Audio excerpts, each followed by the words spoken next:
Hello and welcome to Indo World Cup Daily. Well, what a game that was in Sydney. Ireland beaten 1-0 by Australia in their opening game of the Women's World Cup, thanks to that penalty from Steph Catley 7 minutes into the second half. Ireland had chances in a frenetic finale to equalise, but they just couldn't get it. Dave Kelly is in Sydney. Dave, it is all hours of the morning over there. How are you holding up? And, the game itself, God, they were so close to getting something out of it.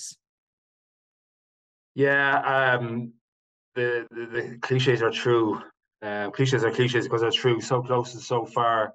Um, it's interesting. At halftime, Vera Pauw gathered her team together and effectively told them that a mistake will decide this game because it was a really, really poor game. If you're a neutral, I guess. We tried to be neutral, as I've said here before. We're not cheerleaders. It was a poor game, and it was a game, as the manager correctly described, that would be decided probably by a mistake because Australia were equally poor. They were, as I alluded to yesterday, against the low block. They were utterly uninventive, even though obviously we had the shock news about Sam Kerr, which kind of skewed the pitch really and robbed the occasion of a lot of stardust, and almost seemed to hang over the occasion.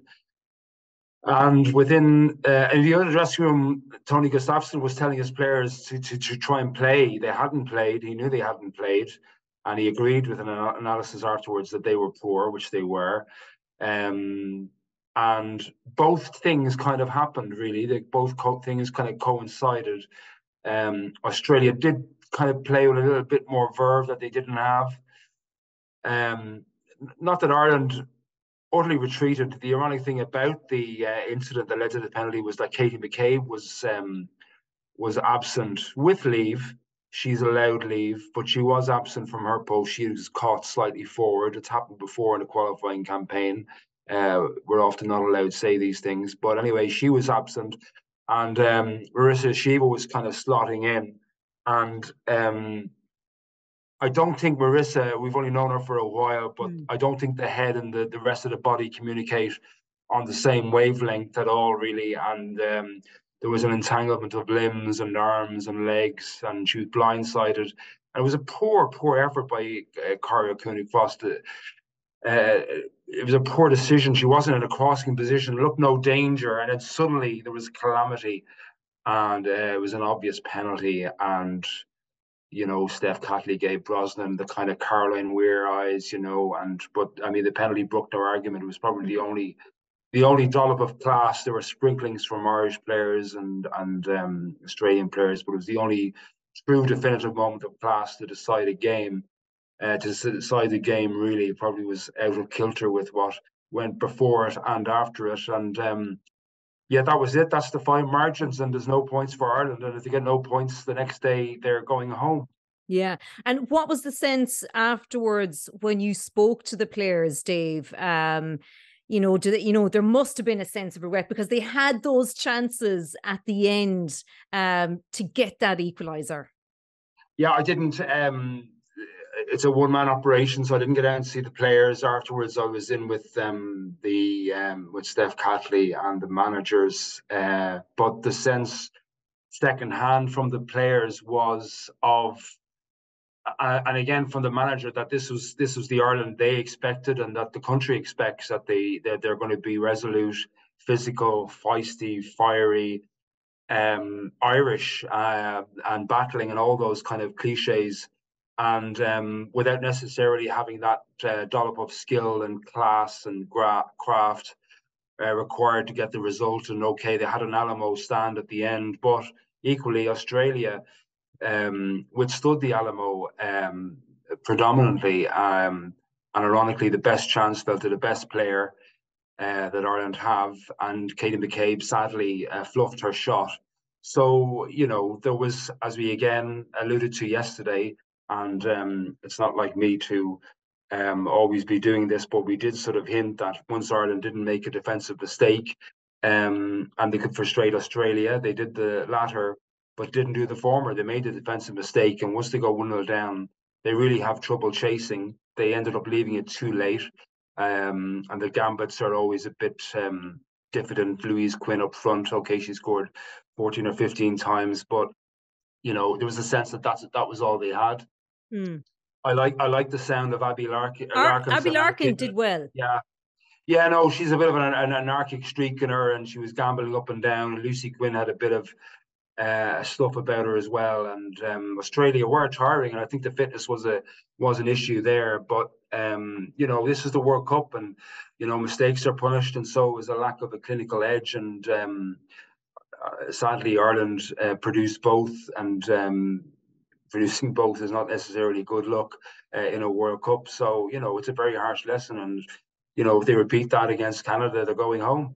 Yeah. And, to have kept, I think one of the hopes was that they would indeed keep the co hosts scoreless until half time. I mean, getting the news, as you mentioned there, about Sam Kerr was absolutely astonishing, Dave. Did you feel in the stadium when that news came through that it kind of sucked the air out a bit, with her just being on the subs bench wearing a bib? I mean, as you were in that press conference yesterday, she sat through that press conference, didn't say anything, and it was just astonishing when they released the news before kickoff about her.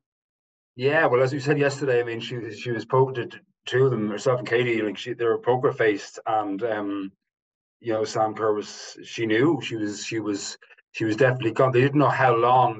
That's the quote unquote reason why they lied, or didn't tell the truth.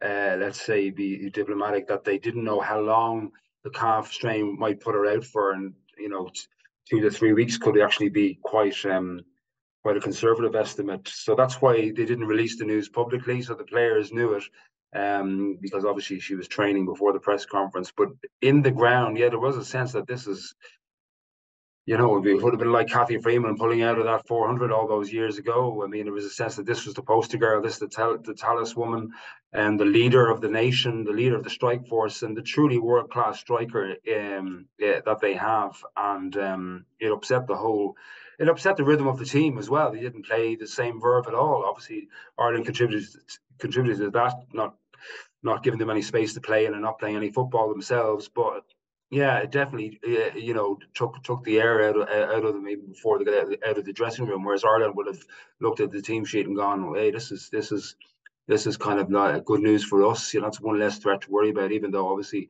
Louise Quinn was talking about she wanted to take on Sam Kerr, but yeah, that was definitely a boon, and it shaped the way the game went. Yeah. And obviously one of the questions around this team has always been how they would react to going a goal down. And, kind of saw that again today. And, Vera Powell made the changes, Lucy Quinn, Abby Larkin, a penny for Amber Barrett's thoughts. Do you think she should have been brought on there at the end, Dave? It's ironic. I wrote those exact words in that sequence in one of the many things contributed to the independent.ie organ today. It's interesting at the end of the game. There was lots of consolation hugs, and Marissa Shiva being consoled by teammates, and various conflabs. I'm always fascinated by binoculars looking at post-match incidents. It's how I saw Johnny Sexton berating the referee after the Heineken Cup final. But I noticed Amber Barrett kind of stood alone for quite a long period, and long in this instant would be, a minute or so, and she was joined by Diane Caldwell, who's also been temporarily exiled from this team, and Claire Reardon was there as well, and there was a very animated discussion between Diane and Amber, and they weren't talking about Donegal's defeat to Dublin at the weekend. So there's an element that, okay, because of Hampden Park, Amber Barrett should be the first cab off the rank, and obviously then you have Zambia. But goals from the bench are, I think, 6 out of 7 she's had in her career. But under Vera Powell, I mean, that sort of stuff is an outlier, really. So I don't think. Mm. I don't think anybody would have been surprised around us that she didn't come on first. I think definitely it was going to be No, not come other. on first, but not come on at all is the question. Yeah, well, I mean, it would be disappointing if you're looking at it again from a neutral viewpoint, that if your gambit is throwing Louise Quinn up at the end, trying to get headers against like an Australian. Never mind their defence, their midfield, who are very early, powerful as well. Albeit she did get a header very late on the dying seconds, but if that's your gambit, it's not a really, and it's not a new one, and it's not a very it would seem to me very enigmatic or imaginative option late on. So listen, what does she do the next day? Is it Izzy Atkinson in, push Katie further up? Do you, I don't know, try and get some more legs in the midfield? What does she Maybe do? What does she do, Dave? And does Abby Larkin start? what does she do? Well, I don't think she changes. I mean, Yeah. she may start. I wouldn't see Abby Larkin being a starter at the Mm. moment. Without wanting to get banned from the Mary Ploughboy and everywhere else down in Ringsend. But I don't have Abby Larkin as a starter at the moment in a World Cup match. I could be proved wrong. But intent is the thing. I mean, it's okay playing without fear for the last 20 minutes when there's nothing else to lose, nothing else to lose. But against an Australian team who were so poor in the first half, despite the possession, and Ireland, when they did eventually advance after 10, 15, 20 minutes of looking at this Australian team and thinking there was nothing really much on there, Katie McCabe kind of led the jump on that. And they got support up. And at times in the first half, Niamh Fahey and Louise Quinn were both across the halfway line. So, like, there was a bit of intent there. It wasn't necessarily fearless, but it was an intention.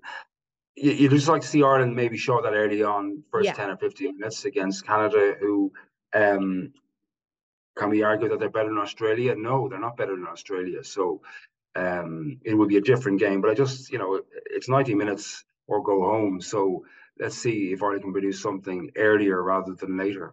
Yeah, I think Katie McCabe said that on RT after the game, that they kind of need to start against Canada the way they finished against Australia. But I assume, without losing kind of that defensive solidity, but they really do. I mean, this is like going to have to be kind of throwing the dice here, because I still feel they can take an awful lot from that game, Dave, going into this game against Canada.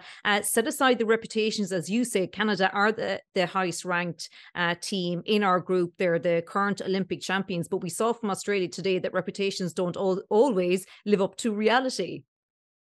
No, exactly. I mean, I don't think my prediction made the air.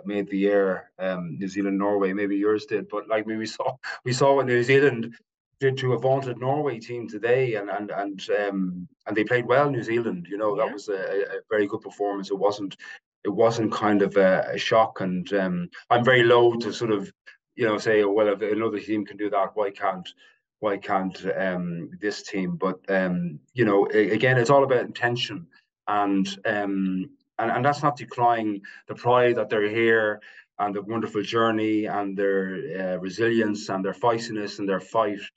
But they want to be here to progress. Mm.